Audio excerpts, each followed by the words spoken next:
নমস্কার দর্শক বন্ধুরা, এক্সট্রা টাইম বাংলায় আপনাদের সকলকে স্বাগত এবং রয়েছি আমরা যুবভারতী ক্রীড়াঙ্গনে। মানে কোথায়? শুধু যুবভারতী, মোহন ভারতীতে রয়েছি। মোহন বাগানের বদ্ধভূমি যেটা বলা যায়, একেবারে প্রতিপক্ষদের বদ্ধভূমি। মোহনবাগানের না, মোহনবাগান যাদেরকে বদ্ধভূমি বানিয়েছে, একদম একদম একদম সে কারণেই এটা মোহন ভারতী। মোহন ভারতীতে লিটারালি আমরা দাঁড়িয়ে রয়েছি এবং এখন রাস্তাটা ফাঁকা, কিন্তু এই টাইমটা কটা বাজে? 8:11। এই সময় ভেতরে গম গম করবে, এখানে রাস্তা ফাঁকা থাকবে। গম গম কিন্তু করবে। এখন তার রিহার্সাল চলছে বাইরে, যাই হোক, কিন্তু রিহার্সাল কিন্তু মোহনবাগানেরও হলো। আছে কিন্তু বিকেল সন্ধ্যে 6টা থেকে মোহনবাগানের অনুশীলন হলো যুবভারতী প্র্যাকটিস গ্রাউন্ডে, ঠিক আমাদের পাশে। এবং অনুশীলন নিয়ে আমরা কথা বলবো। হ্যাঁ, অবশ্যই প্র্যাকটিস আমরা দেখেছি এবং দেখতে হয়, কিছু করার নেই। এটা সাংবাদিকের যেটুকু কাজ আর কি। একদম, এটা উপায় নেই, আমাদের দেখতে হবেই, কিছু করার নেই। আমি যদি তোমাকে দেখতে না যাই, তাও তুমি দেখতে হবে। হ্যাঁ, কি অন্তর্দৃষ্টিতে চোখ বন্ধ করে দেখা যায়। চলো চোখ বন্ধ করে দেখে নিই আমরা প্র্যাকটিস। এইটা যতক্ষণ রয়েছে আশা করি কেউ আটকাতে পারবে না, কিন্তু যাই হোক, সেটা আসল কথা নয়। আসল কথা হচ্ছে প্র্যাকটিসটা।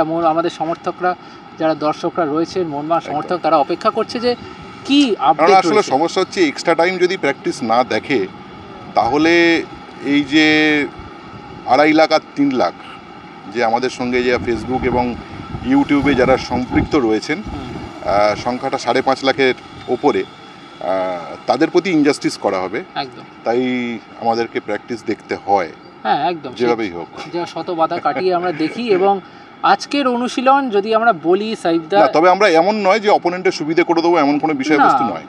অপোনেন্টের সুবিধা কি হয়েছে? নালে তো ফাইনাল তো খেলতো না, বরং আমরা যেগুলো বলি আসলে মানুষের সেটা সুবিধা হয়, এই আর কি। হ্যাঁ, কিন্তু এবার বিষয়টা হচ্ছে কি দেখলাম প্র্যাকটিসে। হ্যাঁ, একদম, যেটা আমাদের যে প্রথম 15 মিনিট যেটা ছিল, সেটা বেসিক্যালি যেটা হয় স্বাভাবিকভাবে, এটা নিজেদের মধ্যে মেন্টাল চাপটা কমানোর জন্য আজকে হাতে বল, টিম কিন্তু মানে পায়ে নয়, হাতে খেললো। আজকে হাতেই খেললো লিটারালি। মানে রাগবি খেলে, রাগবিও না, হ্যান্ডবল খেললো। মানে হ্যান্ডবল খেলে গোলে ঢোকানো, সবাই চিয়ার করছে, দু দলে ভাগ করিয়ে।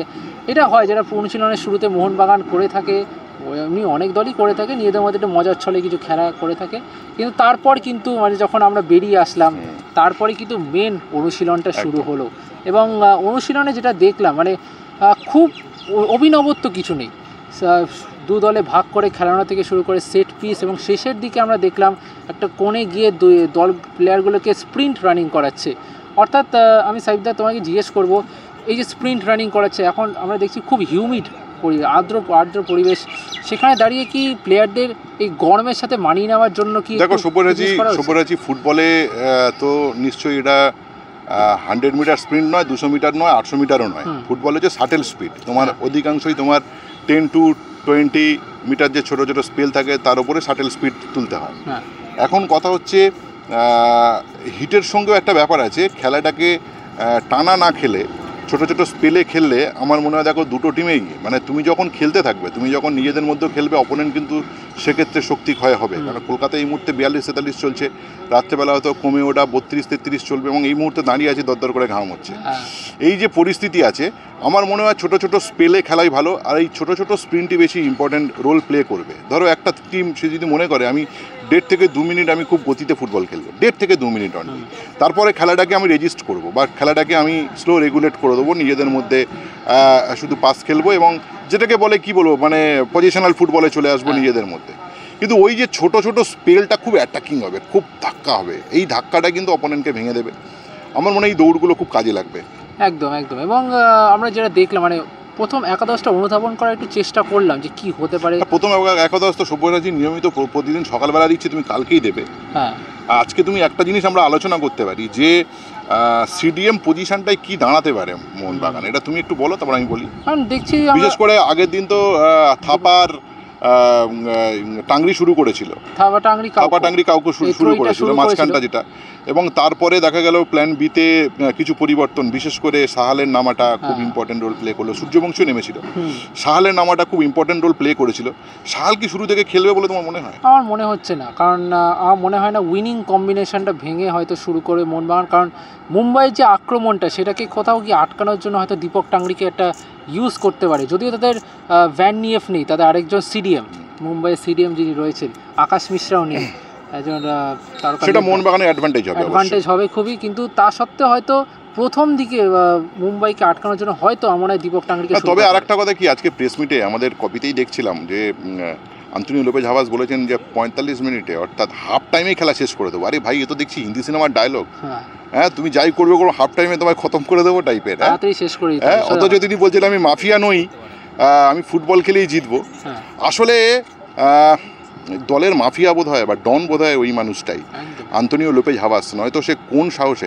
আমার একটা জিনিস মনে হয় কি জানো, তুমি একটা প্ল্যান আলোচনা করলে এখানে, আমি একটা প্ল্যান এখানে বলতে পারি। কোচ হয়তো 45 মিনিটে খেলাটা শেষ করতে চাইবেন একটাই কারণে, যে প্ল্যান বিতে তুমি যতই ফ্রেশ ব্লাড ইনজেক্ট করো না কেন, এই গরমে না বেশিক্ষণ ফ্রেশ থাকবে না কোনো জিনিস। তাই জন্য খেলাটা আগে শেষ করা খুব জরুরি। আর তুমি যদি মুম্বাইয়ের সঙ্গে আগের ম্যাচটাও দেখো, সেখানেও মোহনবাগান কিন্তু প্রথম 45 মিনিটে খেলা শেষ করেছিল। মানে খেলার ফলাফলটা কী হতে পারে সেটা কিন্তু প্রথম 45 মিনিটে মোহনবাগান শেষ করেছে, একদম এটাই হচ্ছে কথা। বাট মুম্বাইকে নিয়ে সাবধান একটা জিনিস হতে হবে, কেননা আপনাদের যদি মনে থাকে যে গোয়াতে যে ম্যাচটা হয়েছিল 2 গোলে পিছিয়ে থেকে সেখান থেকে 3 গোল ব্যাক করেছিল কিন্তু 90 মিনিট প্লাসে। সুতরাং আবার কিন্তু গোয়ার ওয়েদার কিন্তু একটু প্লেজেন্ট হয়, একটু এয়ারি হয়। গোয়া এই সময় কিন্তু এত গরম নয়, টেম্পারেচারটা খুব মডেস্ট হয়, মানে এই সন্ধ্যেবেলার দিকটা। গোয়ার ওয়েদার কলকাতার ওয়েদারে কিন্তু ফারাক আছে। আমার মনে হয় সেই কারণে আমার মনে হয় কোচ প্রথম 45 মিনিটে একটা প্রেসিং করবে, দুদিক দিয়ে প্রেসিং করবে, এবং যেটা খুব মিনিংফুল হবে এবং সেটা খুব মেপে করবেন। এবং ডিফেন্সকে আঁটোসাঁটো করা, যেটা সব্যসাচী আপনাদেরকে একটা জিনিস বলার চেষ্টা করলো, সাহাল আব্দুল সামাদ নামা মানে কিন্তু জিততে নামছি। আর সালাদুল সামাদ ছাড়া যদি টাংরি বা থাপা হয় তাহলে কিন্তু তুমি আমার গোল করতে পারবে না। এই দুটোর ফারাক আছে।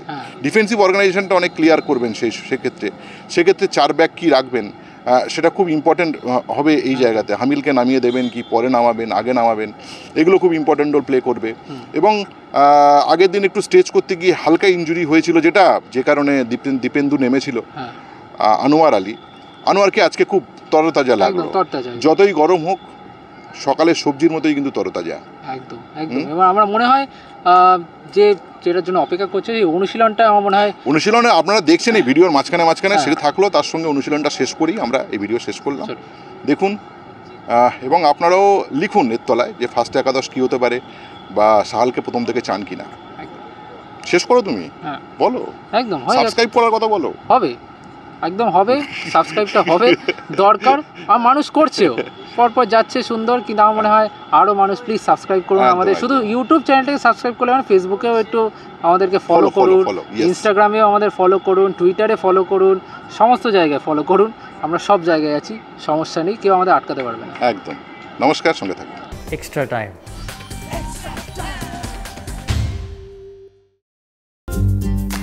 লেটেস্ট নিউজ আর এক্সক্লুসিভ ভিডিওর সঙ্গে আপডেট থাকতে এখনই সাবস্ক্রাইব করুন আমাদের ইউটিউব চ্যানেল। বেল আইকনে ক্লিক করতে ভুলবেন না যেন।